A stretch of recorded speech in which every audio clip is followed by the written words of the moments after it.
Hola muchachos, esta vez vamos a seguir trabajando con la corriente literaria y artística que hemos venido viendo esta semana, el neoclasicismo.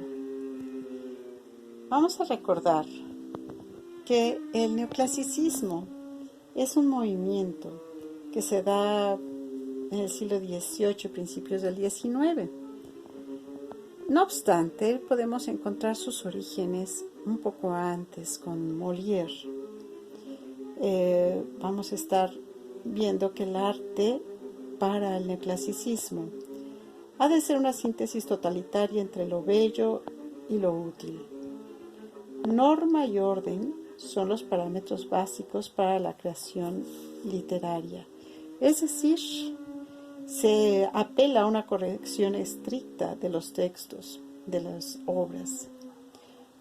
De ahí que los principios del arte neoclásico van a ser la rigidez, la frialdad, la simetría y la imitación. Recuerden que se oponían al barroco en el sentido de que ya hubo un hartazgo por el exceso de ornamentación y que estuvieran las historias también pues yéndose más allá de la realidad, y en el neoclásico dijeron, no, tenemos que hablar de la realidad. Entonces se desplazan las afecciones sentimentales. Por eso, como habíamos dicho, el arte está en función de la razón, ofreciendo una estética normativa, intelectual y objetiva. La creación estética entonces se enfoca a una finalidad educativa que tuviera como objetivos la verdad y la razón. Por eso vamos a ver que muchas de las obras literarias mostraron un sentido moral. Y por eso estamos viendo a Molière, uno de los representantes más importantes, Jean-Baptiste Poquelin, a quien le decían Molière. Y Molière escribió obras de teatro. Obras de teatro porque fíjense cómo estos principios del arte neoclásico pues se acomodan muy bien al teatro, porque el teatro permite tener esta intención pedagógica y permite pues de alguna manera reflejar la realidad. Molière es parte de la corte de Luis XIV, a quien se le llamaba el Rey Sol, y en este contexto él se vuelve muy crítico de las personas que integran la corte.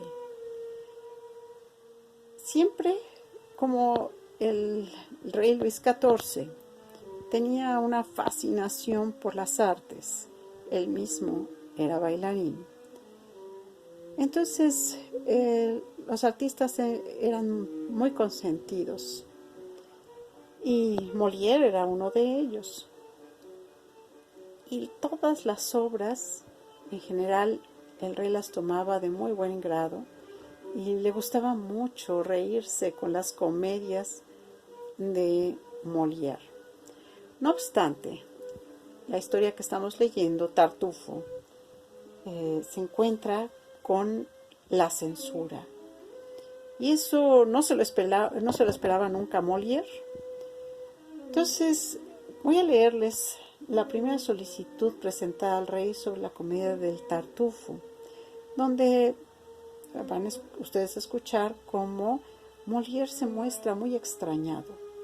Dice así: Señor, siendo deber de la comedia corregir a los hombres a la vez que se les distrae, he creído que lo mejor que podía hacer desde el cargo que ocupo era atacar mediante ridículas descripciones los vicios de nuestra época.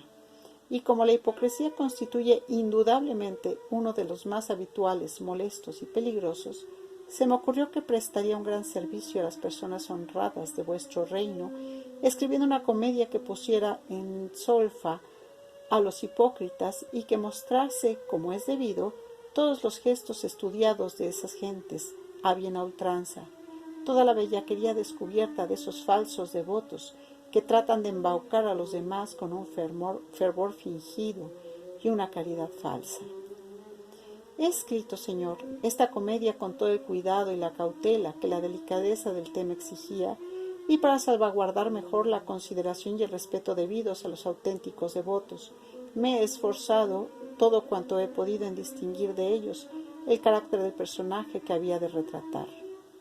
No he dado lugar a ningún equívoco y he prescindido de todo aquello que pudiera confundir el bien con el mal, usando solo los colores nítidos y los trazos esenciales que permitieran reconocer enseguida al verdadero y evidente hipócrita. Y entonces, con esto dicho, pues Molière se extraña mucho. Sin embargo, ustedes van a ver en esta película cuáles son las razones del rey para censurarlo. ¿Qué está pasando en la corte? ¿Qué cosas están en juego? Y es que esta película, chicos, nos va a permitir hacer el análisis que ya habíamos hablado desde el semestre pasado.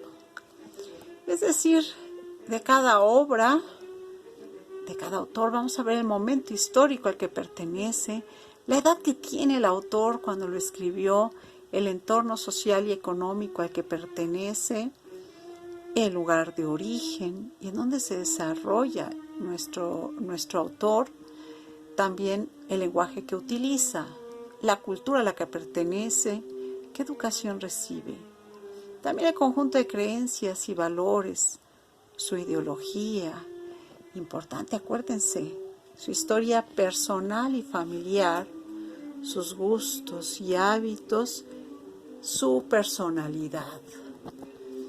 Entonces, veamos esta película de Luis XIV, El Rey Sol, o como su título original en francés es El Rey Baila. Aquí vamos a encontrar a Lully, de quien también ya hablamos el semestre pasado cuando tuvimos la explicación de la música barroca. Vamos a ver cuál era su lugar en esta corte de Luis XIV,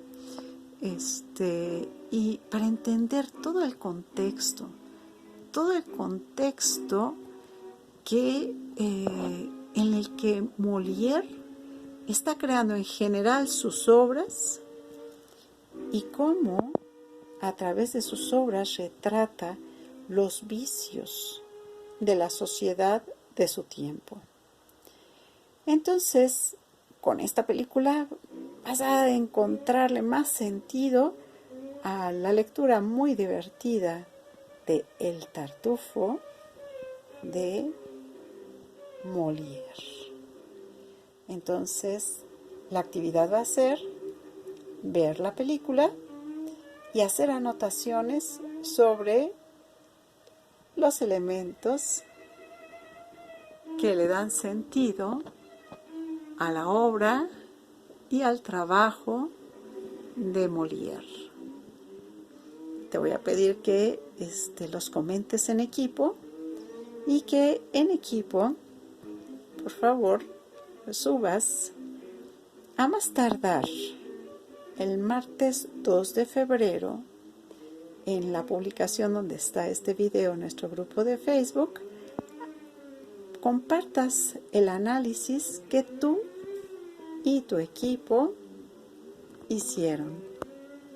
Suerte y disfruten mucho la película, que es excelente.